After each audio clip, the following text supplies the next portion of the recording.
Good afternoon, everybody. I would love for us to put our hands together and thank the organizers. Once again, Jose has done a tremendous job and his team. Let's put our hands together because every year it gets better. I have been tasked to speak on two topics, making appeals and retention. So you have a book on appeals, so I'll just concentrate on retention.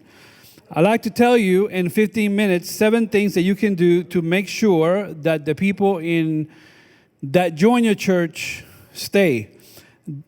Some statistics say that we lose about 41. Some statistics say we lose about 49. So between 41 and 49 of people that join our church end up leaving. There's no other industry where this percentage is acceptable. You wouldn't fly in an airplane that 41% of the planes go down. You wouldn't eat at a restaurant that 41% of the meals give you diarrhea. You wouldn't go see a doctor that 41% of their patients are dying. So why do we normalize and accept this fact? So I just want to share with you 7 things that you can do to make sure that the people that we baptize are connected. Number 1, first thing you have to understand is that there are no bad baptisms. There might be bad retention, but there are no bad baptisms. Jesus, who is our example, called a dude that was a thief. And he kept him on payroll as a treasurer, even though he knew he was a thief. He didn't say, well, you don't rise up to the level of the people that we want, so we're going to keep you out. It's about building bridges and not walls. So there's no bad baptisms. Every single one of those 42,311, every single one of them was a good baptism because it takes a lot of effort for somebody to give their life to Christ. And we celebrate every single person who says yes to Jesus, every single one. All right? Number 2, the second thing we have to understand is that it is going to happen. There are some people who are going to disconnect. In Scripture, there are several passages that tell us that not everybody who joins is going to stay in. So this is a fact of life. That does not mean that we're not going to grieve and do everything in our power, but you have to understand that there is a fact that some people who are going to be joining the church are not going to stay in the church. There is a parable. What percentage of people stayed in this parable? The parable of the sower. How many people end up staying? 25%. So we're doing better than that one, right? Even, you see, Jesus was a better pastor than you. Somebody say amen. Well, at least a better pastor than the person sitting next to you. So I want you to look at the person right now and say, hey, Jesus was a better pastor than you.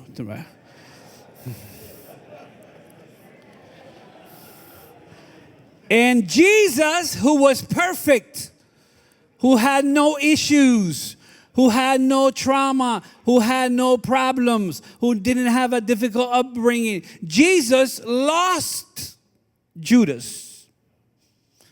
So it's a fact of life that we are going to lose some along the way.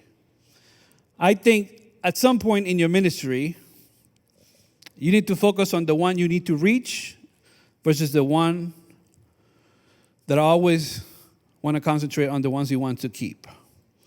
Here's the fact. You cannot guarantee their retention, but you can improve the probabilities. Just like our kids.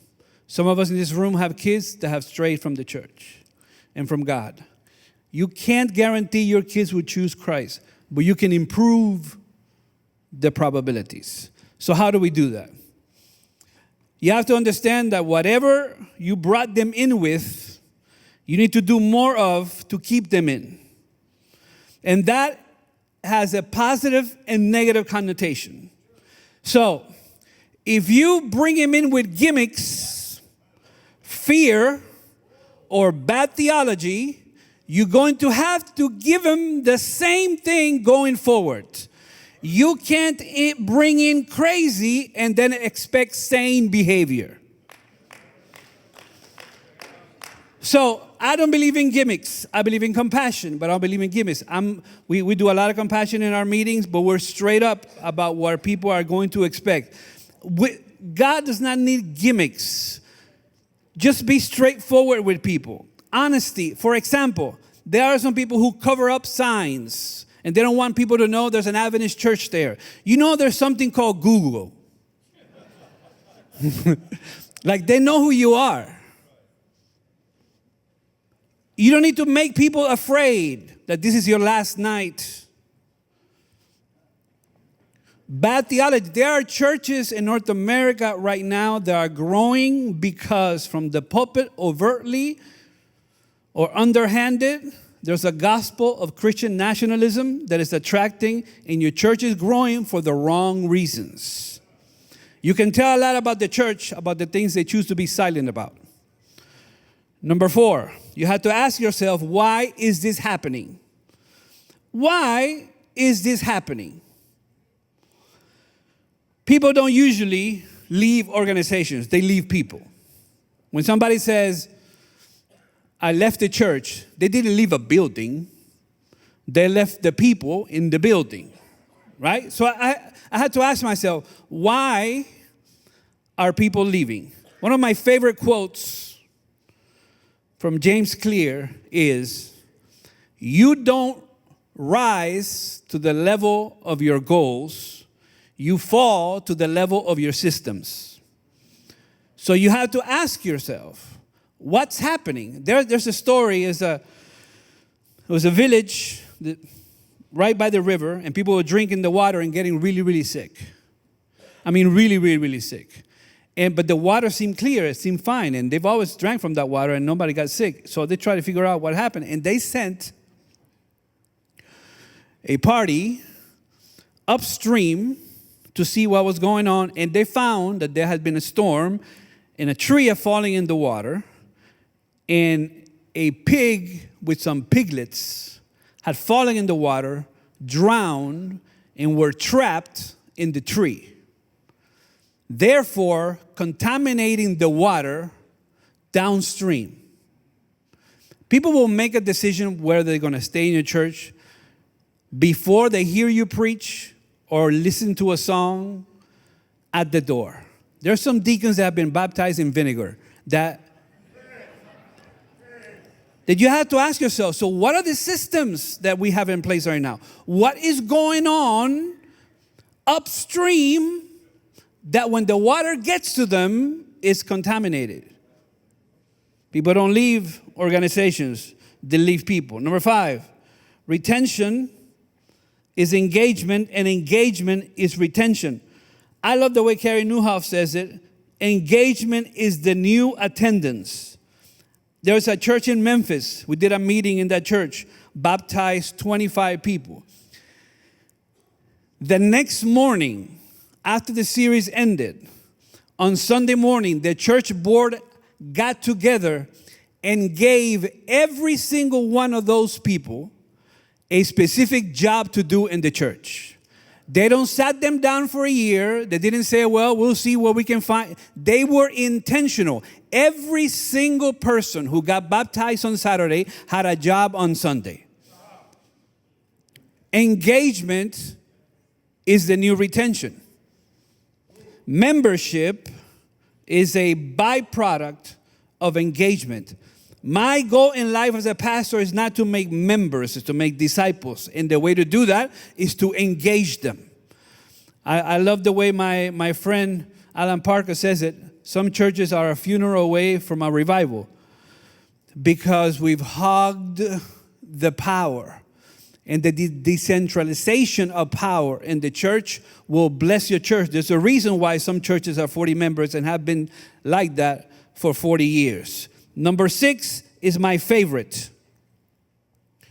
In order to retain people, you have to develop a characteristic called curiosity.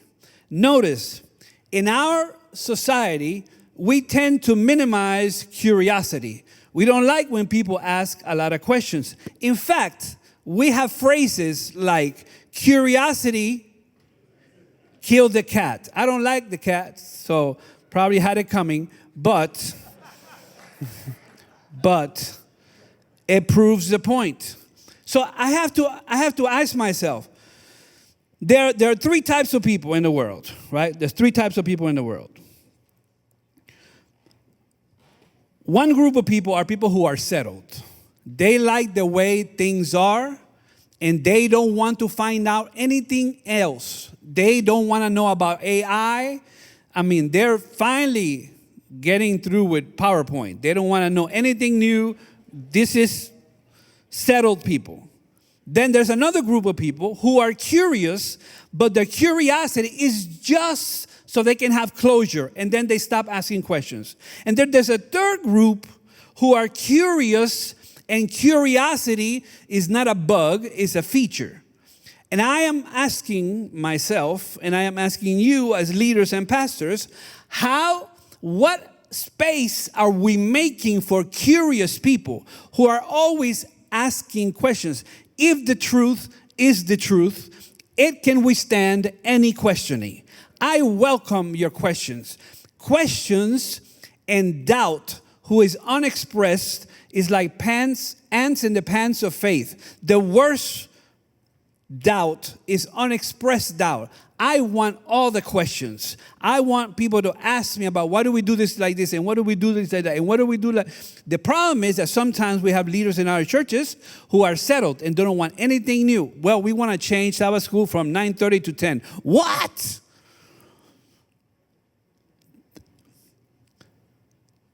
You have to have it on Sabbath morning. That's it. It can be at 1, it can be at 3, it can be at 8, it can be at 5 in the morning. Time is irrelevant. So what space are we making for curiosity? And how curious are you? You have to ask away. One of the great things that we had when we had family worship with our kids, that they could ask any question. Man, and my kids ask questions, and sometimes I had to say, I don't know the answer to that, but I'll find out for you. If people want to ask questions, shouldn't you think that the best place to ask them would be church? Be quiet. Don't ask. Don't question. That drives away curious people who are more artistic in nature. That's why we become so structured, it's like blood can't flow through the heart. Church ends up having a heart attack. And this is my last point. I've been thinking about this lately. I've been thinking about this, and I'm developing this concept in my mind, because we used to live in a culture that was Christian or Christian adjacent. But now we live in a generation, this is, Gen Z and millennials, first generation, that's majority post-church. So I am interested in trying to figure out, how do we plant churches that don't feel like churches?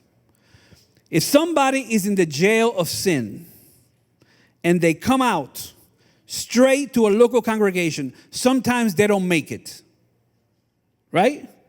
Because people say, yeah, we love sinners here. Yeah, we welcome sinners. Yeah, lost people are welcome. Like, what level of lostness are you comfortable with it, right? And some people are not really comfortable with high levels of lostness. So I'm interested in trying to figure out and think about, how can we plant churches that don't feel like churches, that will function as halfway homes for the people that have coming out of the jail of sin, that have had a hard life, that they can spend some time acclimating themselves to what Jesus said and what the church teaches and what the Bible talks about. So then they can join a congregation that is more established. If we do these 7 things, your retention will improve. You cannot guarantee everybody will stay, but you can improve the probabilities. So let's do that.